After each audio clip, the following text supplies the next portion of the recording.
Jadi aku mau cerita di pernikahanku siapa yang make up aku dan lain-lain. Aku pernah ngebatin ya sambil wajah aku bersihkan pakai sabun ini dan kebenaran aku dari pakai JJ Glow ini. Jadi ceritanya lucu, aku pernah ngebatin, makanya jangan suka ngebatin. Kadang terjadi aku suatu saat kalau nikah pengen loh pakai make up aku sendiri, aku pengen nikah di Italia dan aku pengen nikah di usia 36 tahun. Aku juga dulu sempet pengen sih kayak nikah muda tapi karena aku kayak selalu dikecewain cowok ya udah 36 aja lah biar aja dibilang perawan tua. Nah, jadi batin yang aku omongkan tuh terjadi. Kamu tahu nggak kan semua udah disewain ya, hairdo, make up dan lain-lain. Tak kira cuma di Konoha aja di negara kita tercinta gitu kan. Di plus 62 gitu. Nanti kalau nyebut namanya nanti bahaya ya. Banyak yang tersinggung. Subuh nikahnya itu apa di make upnya, aduh buset kataku mah aku masih harus tidur nyusui. Nah itulah guys, makanya kalian jangan ini ngikutin aku, punya anak dulu baru nikah, nikah dulu baru punya anak. Kenapa? Bukan ini di luar kebiasaan bule ya. Ribet, kita harus nyusui. Terus lagi pesta-pesta kita harus nyusui gitu loh guys. Apalagi kan aku langsung. Tapi apapun yang terjadi di dalam hidupku aku tidak pernah menyesal.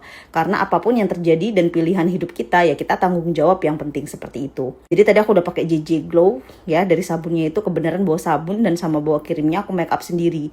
Ya ngebatin langsung jadi. Ya jujur li aku orangnya nggak jago make up tapi ya bisa sih. Terus kata mereka bagus semuanya pada bilang bagus ya, nggak mungkin kan di depan kita bilang jelek. Terlepas dari itu ceritaku tuh luar biasa loh. Sama Luka dipaksa netizen nikah padahal dia sampai ngajak aku kabur ke Filipina. Pokoknya targetnya Luka dia itu pokoknya 2 tahun lagi baru mau nikahi aku. Bukan gak cinta, dia tuh harus mengenal satu sama lain. Dan dia mau dapat kerjaan yang benar baru nikah. Ya kali bule dikasih makan singkong ya kan. Dia tuh gak mau kalau beberapa bule itu banyak juga yang gak bener sih kayak ninggalin cewek gitu kan. Sama aja dia juga manusia. Tapi beberapa bule yang punya prinsip dia gak mau ngasih makan anaknya sembarangan gitu. Ya tapi kalau anakku tetap aku kasih makan singkong sih. Waktu aku carry juga aku makan singkong. Dari sekian resepsi orang ya banyak banget. Tapi ini cuma saran loh. Kalau kamu kaya berlimpah harta, bolehlah kamu habiskan sampai puluhan miliar sampai. Tapi kalau aku ya diestimasi juga banyak karena kita biayain semua tiketnya. Tapi ini jujur aku cuma ngeluarin uang kurang lebih 8 euro. 8.000 euro bukan 8 euro ya. 8.000 tuh mungkin sekitar ya sekian lah. Tapi sisanya mertuaku. Jadi semua dibelikan pesawat, tiket pesawat, dibeliin pesawat. Emang kaya banget kok ngomongnya jadi salah-salah. Karena aku ngerekamnya harus cepet-cepet karena anakku rewel guys. Aku ini itulah aku bilang, makanya ya aku ini jadi seorang ibu, konten kreator apa segala macam semua aku kerjakan secara cepat. Jadi aku hanya pakai JJ Glow sama sabunnya, habis itu pakai biasalah eyeshadow yang paling mencolok-colok. Jadi ini aku pakai lagi karena ini sudah acara terus di Italia. Aku cerita kalau makan guys, ya ampun 20 menit makan, 20 menit aku tuh hampir nangis. Ada sebuah cerita yang romantis.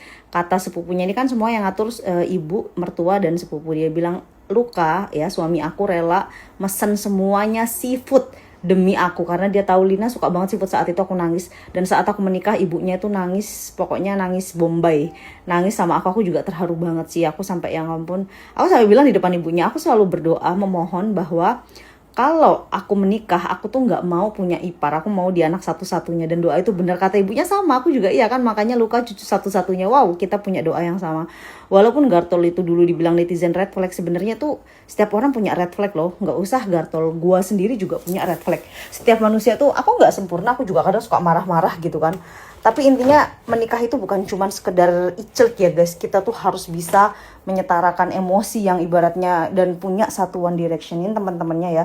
Jadi tamu undangannya semuanya dibelikan tiket guys. Dan mimpiku untuk nikah di Italia, punya baby bule semuanya terwujud ya. I'm so happy. Menurut aku pribadi kalau kalian punya uang ya, menikah itu nggak harus yang rame. Tapi gimana komitmen kalian. Nanti kalian bisa ngeramekan ketika anniversary ke 5 tahun, 10 tahun. Tapi kalau kamu juga memang menghamburkan uang juga gak masalah. Setiap orang punya kebahagiaan sesuai mindset. Tapi kalau aku pribadi ya aku bisa mengeluarkan ya kayak cuman 8.000 euro aja sih. Aku gak mau ya pokoknya di bawah 200 juta dikit. Karena aku mikirnya anakku tuh lebih penting untuk biayanya lagi. Dan aku juga gak tahu kan watak suami kita gimana. Aku takutnya nanti terlalu wow, terlalu heboh, dicerai di kapok netizen. Kadang-kadang kapoknya netizen tuh kayak ngece, ngerti gak ngece? Kapok. Tapi ya kalau nurutin netizen mah nggak ada habisnya. Yang penting kita komitmen ke depan. Nanti kita cerita part-part selanjutnya ya. Thank you guys.